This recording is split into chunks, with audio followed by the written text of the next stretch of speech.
9వ తారీఖు నుంచి రాష్ట్ర ప్రభుత్వం చేపట్టిన మహాలక్ష్మి ఉచిత ప్రయాణం మహిళలకి, ఆడపిల్లలకి, అదేవిధంగా థర్డ్ జెండర్కి టీఎస్ఆర్టీసీ యాజమాన్యం చాలా సక్సెస్ఫుల్గా ఇంప్లిమెంట్ చేయడం జరుగుతుంది.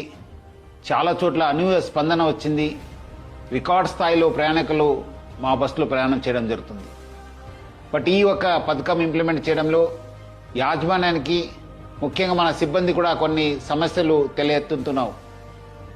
ముఖ్యంగా చాలామంది మహిళలు తక్కువ దూరంకి వెళ్ళే వాళ్ళు కూడా మన ఎక్స్ప్రెస్ బస్సులో ఎక్కి దూర ప్రాంతం వెళ్ళే ప్రయాణికులకి ఇబ్బంది కలిగించే విధంగా ప్రయాణం చేస్తున్నారు.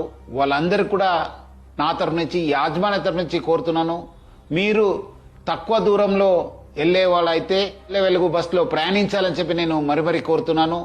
అదేవిధంగా కొంతమంది మహిళలు స్టేజ్ కాకుండా మధ్యలో, రోడ్ మధ్యలో ఆపడము, లేదంటే ఎక్కడ కావాలో అక్కడ ఆపండి అని చెప్పి అడుగుతున్నారు. దీనివల్ల కూడా చాలా దూర ప్రాంతంలో వెళ్ళే వాళ్ళు కూడా చాలా ఇబ్బంది కలుగుతుంది.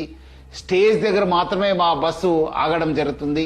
సో ముఖ్యంగా దీనివల్ల కూడా దూర ప్రాంతం వెళ్ళే వాళ్ళు, వేరే ప్రయాణికులు కూడా మేలు జరుగుతుంది.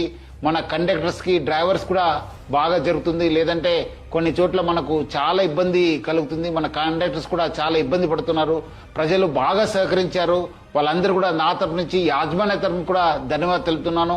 వచ్చే రోజు కూడా ఈ ఒక స్కీమ్ ని ఇంప్లిమెంట్ చేయడానికి మహిళలు, ఆడపిల్లలు, థర్డ్ జెండర్ వాళ్ళందరూ కూడా సహకరించాలని చెప్పి నేను మరీ యాజమాన్య తరపు నుంచి అందరు కోరుతూ, మహిళా లోకానికి, ఆడపిల్లలకి, థర్డ్ జెండర్ అందరు కూడా నేను యాజమాన్య తరపు నుంచి కూడా సహకరించేందుకు పేరుగా ధన్యవాదాలు తెలుపుతున్నాను.